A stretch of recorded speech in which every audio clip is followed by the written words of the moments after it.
మీరు ఎప్పుడైనా టెస్లాను ఈవీలలో రాజుగానే అనుకున్నావా? కానీ గెస్ వాట్, ఇప్పుడు ఆ రాజు కుర్చీని మరో ఆటగాడు దొంగలించాడు. ఆ రాజు పేరు BYD, బిల్డ్ యువర్ డ్రీమ్స్. ఒక చైనా కంపెనీ, అది ఇప్పుడు టెస్లా కంటే ఎక్కువ కార్లు అమ్ముతోంది. అంటే అసలు ఎలా టెస్లా లాంటి మహా కంపెనీని BYD దాటేసింది?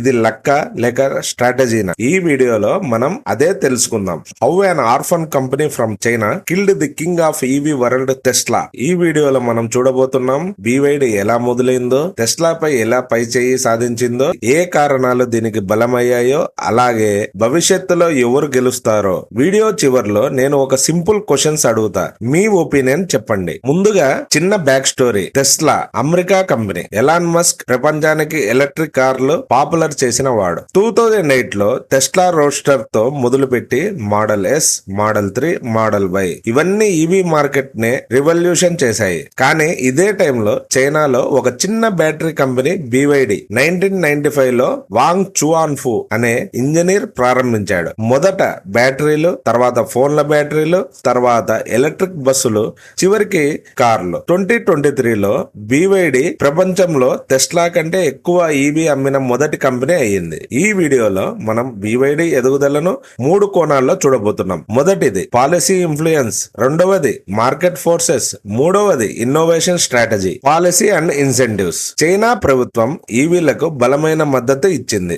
సబ్సిడీలు, ట్యాక్స్ కట్స్, బ్యాటరీ తయారీ సపోర్ట్, ఛార్జింగ్ స్టేషన్లకు ఫండింగ్, ఇవన్నీ BYD లాంటి కంపెనీలకు పెరుగుదలకు మార్గం ఇచ్చాయి. టెస్లాకి కూడా సపోర్ట్ ఉంది, కానీ ఎలాన్ మస్క్ అమెరికాలో ఎక్కువగా ప్రైవేట్ ఇన్వెస్టర్లపై ఆధారపడ్డాడు. BYD మాత్రం made in China for the world అనే అద్భుతమైన పాలసీ వెనుక నడిచింది. Market forces and demand. చైనాలో ఈవీ మార్కెట్ రాకెట్ లా పెరిగింది. ఎందుకంటే ఫ్యూయల్ ధరలు ఎక్కువగా ఉండడం, పొల్యూషన్ ఎక్కువగా ఉండడం వల్ల ప్రజలు ఈవీల వైపు మొగ్గు చూపారు. BYD ఆ డిమాండ్ ను సరిగ్గా ఉపయోగించింది. చౌకైన మోడల్స్ నుండి లగ్జరీ కార్ల వరకు అందరికీ ఆప్షన్స్ ఇచ్చింది. టెస్లా మాత్రం ప్రీమియం మార్కెట్ పై ఫోకస్ చేసింది. అందుకే BYD కి మధ్య తరగతి మార్కెట్ దొరికింది. Innovation and first principles. BYD యొక్క బ్లేడ్ బ్యాటరీ టెక్నాలజీ, ఇది చాలా safe, long life, fire resistant. Tesla తమ బ్యాటరీ ప్రొడక్షన్ లో పానాసోనిక్ వంటి కంపెనీలపై ఆధారపడింది.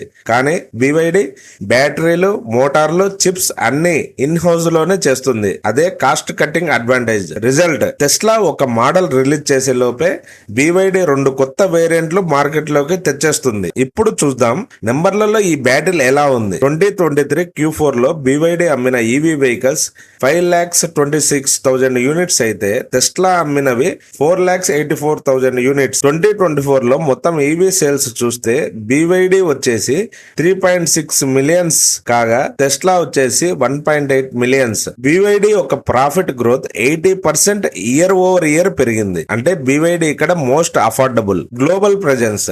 BYD కార్స్ ఇప్పుడు 70 కంటే ఎక్కువ దేశాల్లో అమ్ముడవుతున్నాయి. ఇండియా మార్కెట్ లో కూడా BYD సేల్స్ పుంజుకున్నాయి. కేవలం 2025 లోనే 10,000 యూనిట్లను అమ్మేసింది. ఈ డేటా చూసినప్పుడు స్పష్టంగా కనిపిస్తుంది, టెస్లా ఇంకా బ్రాండ్ గా బలంగా ఉన్న BYD సేల్స్ లో ఫాస్ట్ గా దూసుకుపోతుంది. అయితే ఇది ఒకవైపు కథ మాత్రమే. కొంతమంది అనలిస్టులు చెబుతున్నారు టెస్లా యొక్క ప్రాఫిట్ మార్జిన్ BYD కంటే 2 ఎక్కువగా ఉందని. BYD ఎక్కువ కార్లు అమ్మినా వాటి లాభం తక్కువ. ఇంకా BYD యొక్క అంతర్జాతీయ బ్రాండ్ ఇమేజ్ టెస్లా గ్లోబల్ గా లేదు. కొన్ని డేటాలు ఖచ్చితంగా ప్రామాణికం కావు, ఎందుకంటే చైనా మార్కెట్ లో రిపోర్టింగ్ ట్రాన్స్పరెన్సీ తక్కువ. అందుకే ఈ ఫలితాలు కొన్ని సంవత్సరాల్లో మారవచ్చు. మరి మనం పాలసీ మేకర్స్, బిజినెస్ లో ఏం నేర్చుకోవాలి? సిటిజన్స్, ఈవీ వాహనాలు కేవలం ఫ్యాషన్ గా కాకుండా లాంగ్ టర్మ్ ఇన్వెస్ట్మెంట్ గా చూడాలి. ఛార్జింగ్ ఇన్ఫ్రాస్ట్రక్చర్ వంటి విషయాలపై అవగాహన పెంచుకోవాలి. పాలసీ మేకర్స్, స్థానిక బ్యాటరీ తయారీకి ప్రోత్సాహం ఇవ్వాలి. టెస్లా, BYD లాంటి కంపెనీలు భారతదేశంలో తయారు చేయాలి. బిజినెసెస్ కు దీని గురించి ఒక పాఠం ఏమిటంటే కాస్ట్ ఎఫిషియన్సీ పై ఫోకస్ చేయాలి. BYD లాగా వర్టికల్లీ ఇంటిగ్రేటెడ్ మోడల్ అనుసరించడం వల్ల తక్కువ ఖర్చుతో ఎక్కువ ప్రాడక్ట్లు ఇవ్వగలం. ఈ వీడియోలో చెప్పినవి క్విక్ రీక్యాప్. మొత్తం 3 పాయింట్లు గుర్తుంచుకోండి. మొదటిది, చైనా ప్రభుత్వ పాలసీలు BYD కి బలమైన పునాది అయ్యాయి. రెండవది, అఫోర్డబుల్ ఈవీ మార్కెట్ లో టెస్లా కంటే ముందే BYD అడుగు పెట్టింది. మూడవది, innovation. Blade battery and in house production వల్ల BYD కి కాస్ట్ అడ్వాంటేజ్ వచ్చింది. ఇప్పుడు మీకు ఒక ప్రశ్న, భవిష్యత్తులో ఈవీ మార్కెట్ ని ఎవరు డామినేట్ చేస్తారు? టెస్లా లాంటి గ్లోబల్ ఐకానా లేక BYD లాంటి సైలెంట్ గేమ్ చేంజరా? నా అభిప్రాయం ప్రకారం ఇది కేవలం ఎవరు వేగంగా ఇన్నోవేట్ చేస్తారో దానిపై ఆధారపడి ఉంటుంది. మీరు ఏమనుకుంటున్నారో కామెంట్స్ లో చెప్పండి. టీమ్ టెస్లా లేదా టీమ్ BYD? నచ్చితే వీడియో లైక్ చేయండి. ఇలాంటి మరిన్ని డీప్ ఎక్స్ప్లెయినర్ వీడియోస్ కావాలంటే సబ్స్క్రైబ్ చేయండి. నెక్స్ట్ వీడియోతో మళ్ళీ మీ ముందుకు వస్తాను. Thanks for watching. Keep thinking, keep learning.